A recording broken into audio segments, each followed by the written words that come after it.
उस पर पुलिस और प्रशासन मिलकर के कब्जा करवाए, ये ऐसा मैंने तो मेरे जीवन में, मैं भी 77 साल का हो गया हूँ, नहीं देखा है।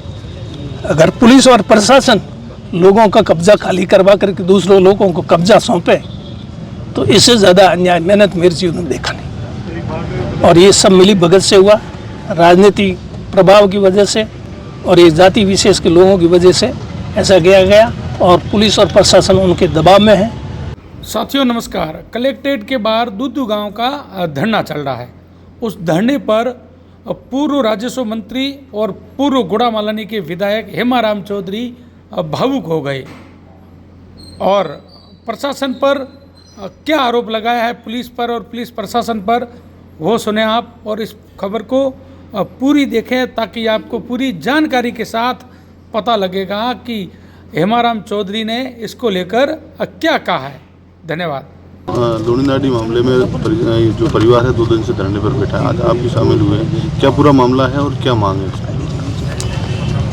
इस परिवार ने एसडीओ कोर्ट धोरीमीना में एक अस्थायी निषेधाज्ञा का वाद दायर किया। उस पर इनके पक्ष में अस्थायी निषेधाज्ञा जारी कर दी गई और इसके पड़ोस में जो खातेदार है खेताराम वगैरह, उन्होंने एसडीओ कोर्ट में नेकमबंदी के लिए आवेदन पेश किया और उस नेकमबंदी के आवेदन में इस पक्षकार ने भी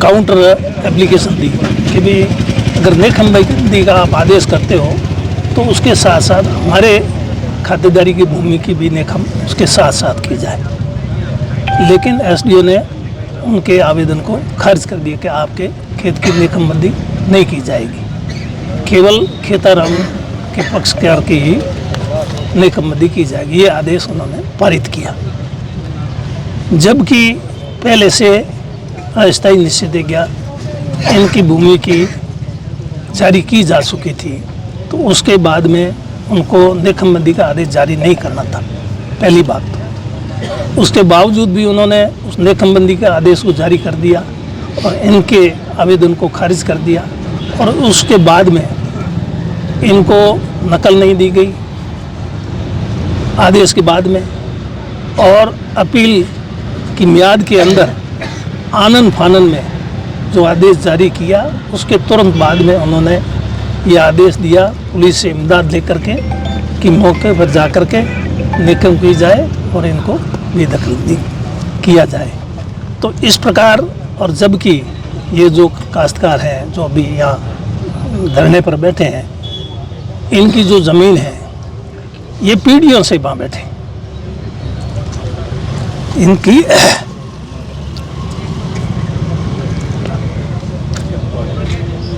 पैतृक संपत्ति है, उस पर नहीं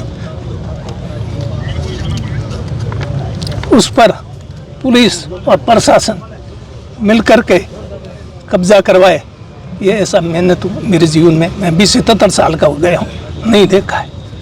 अगर पुलिस और प्रशासन लोगों का कब्जा खाली करवा करके दूसरों लोगों को कब्जा सौंपे तो इससे ज़्यादा अन्याय मैंने तो मेरे जीवन में देखा नहीं। और ये सब मिली भगत से हुआ, राजनीति प्रभाव की वजह से और ये जाति विशेष के लोगों की वजह से ऐसा किया गया और पुलिस और प्रशासन उनके दबाव में है और इनको जान माल का खतरा है।